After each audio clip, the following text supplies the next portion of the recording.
This is a Mary's Hustle production.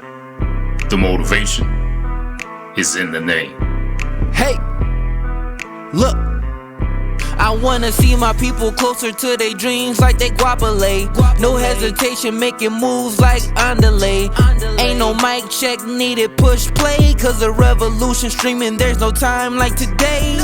This the original, legendary Blak Cyber podcast. Yeah, on top fast. Say this the original, legendary Blak Cyber podcast. Yeah, do not lag.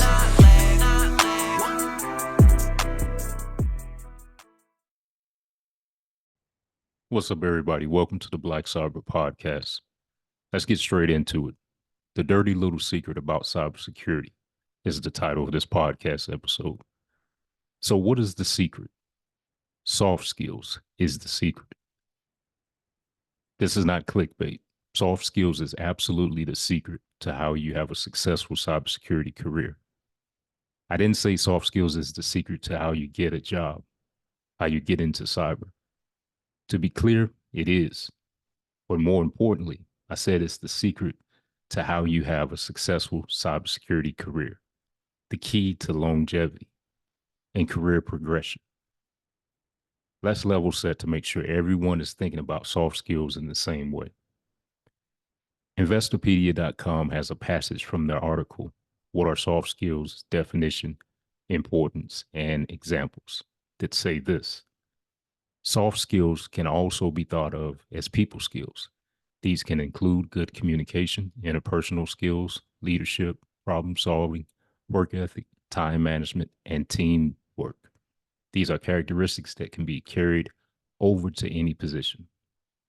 Listen to that last part again. These are characteristics that can be carried over to any position. Some people switching careers say that they do not want to start from scratch. Well, if you've been a good steward of soft skills in your previous career, meaning you have been at least average to very good at soft skills, you are not starting from scratch. You are starting with a head start. You're starting with an advantage.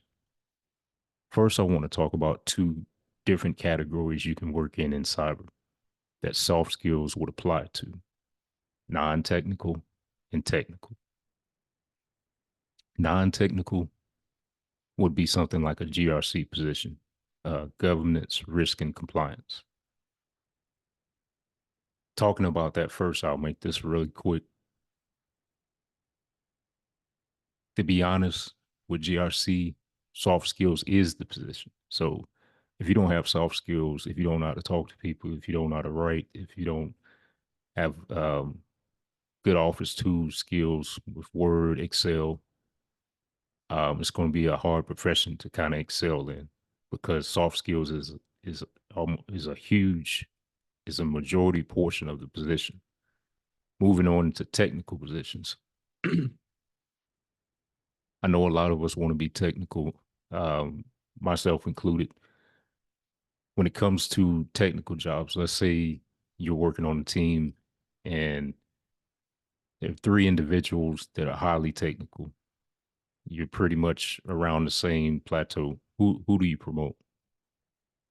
You promote the person that exemplifies probably some of the soft skills that kind of differentiate you from the other technical guys. Can you speak well in front of crowds? Can you get your point across? Do you communicate well? Do you write well? Are you good with documentation? Are you a leader? Are you good with people? So with technical positions, that's really how you can get that edge, by having those soft skills. So now I want to briefly touch on three soft skills. Let's start with written. So written skills, written soft skills. Let's talk about maybe just something as simple as sending a business email. If you send an email, so first let's talk about some of the soft skills in email. Just basic grammar, just making sure there's no misspellings, making sure it makes sense. And then you want to get into some things like being clear with your communication, being concise. It doesn't have to be a long email if you get all the details. If you send an email to somebody and they probably respond about 2, 3 times just for clarification, it probably means you didn't send that email well, or you didn't phrase it well, or you didn't take your time with that email. So, like, if you send an email, of course, you want to make sure the grammar is correct, but you want to look at it and say, okay, if I'm on the other end and I'm reading this email, what is it saying? What is it telling me to do? What information is it giving me? Is it clear? If it's not clear, then you may want to start from scratch with that email or change a couple lines to make that email clear. The other side of the written soft skill is documentation. You can be highly technical in your job, and that's fine. But the the added value in being highly technical is if you can document that. If you're on a team and you have junior analysts, technicians, engineers coming on the team, and you have good documentation, you can pass that documentation on to them and basically kind of pass that knowledge where if you're not there or you move on to another company, they can have that documentation, and that can be of huge value to the company, huge value to the team. Basically, if you didn't document it, it didn't happen. So definitely you want to get in the habit of good documentation at all times. Good documentation can help new team members when you're kind of doing like team orientation. Having that documentation will help them get up to speed quickly. Um, that's pretty much all I say. I mean, it's pretty self-explanatory with the written, and moving on to the verbal. Just knowing how to talk to people, having tact, how to talk to people without causing offense, how to communicate, how to communicate in the simplest terms. If you're a tech individual and you're talking to business individuals or people in other departments of the organization, just kind of talking at their level.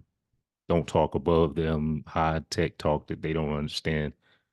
You're trying to work with colleagues and associates and make sure you're good stewards of whatever you're trying to help them out with, and you want to kind of have those good conversations. Another thing about verbal and communications, um, you can take it from that informal level, which is very important to kind of work through a process with somebody being able to communicate. But the formal level of if you need to present the boards, if your supervisor wants to tap you to present the boards, to present to the company, more formal speaking situations where you represent the team, or in some cases where you may represent the company. Those are opportunities to just excel at that level and be seen on a higher level and just take your career to that next level. So that's pretty much all I'll say on that one. Is that's pretty self-explanatory as well. The opportunities that can come to you from taking on speaking engagements and being able to work well with other groups and other teams and kind of work well together. The last one I'll speak on is emotional intelligence. I know a lot of people have heard of like IQ. That's we know what that intelligence is, but a lot of people don't know what emotional intelligence is. Emotional intelligence is there's different ways you could put it. It's kind of like having maturity. It's almost like being professional. If someone says something to you, giving you critique at work, don't get emotional. Try to work with that person. Um, don't don't what's the good way? Be human. Talk to people with respect. The golden rule: treat people the way you would want to be treated. And I've heard somebody say, what is it? The platinum rule. Actually treat, the better way is to treat people the way they want to be treated. So emotional intelligence is just that, knowing how to talk to people, just reading the room, and if it's a lighter moment, you can have that sense of humor. If it's not, if it's something you need to help out with, it's emotional intelligence is, it's very valuable. Just to be a likable person. I don't want to use the likable person because you're not going to be liked by everybody. But I think if you respect everybody and you treat everybody with respect, you respect each other's boundaries, that emotional intelligence can take you a long way in your career as well. Someone that can maybe mediate and solve problems between other employees, that would help. That leadership aspect. So emotional intelligence is big. So written, verbal, emotional intelligence. So I think, just in wrapping up, I think people really underestimate what soft skills can really do for your career, taking it to that next level. When it comes to, and we know leadership is soft skills as well. When you can prove that you're a leader, when you can prove that you can rally the team, and maybe keep the lights on when the supervisor is not around, just those things can help with promotions and things of that nature. So I won't over talk it, but definitely want to touch on soft skills. We put a lot of importance on the technical skills, but soft skills are equally and sometimes more important when you're taking, you'll see when you get into the field and you're trying to take your career to the next level. That's when those soft skills really start to kick in, taking it to the next level. um so just want to wrap up. So if this podcast episode helps one person, I've done my job. So my goal is to get you out of the red as far as cybersecurity knowledge and your financial situation, and into the black.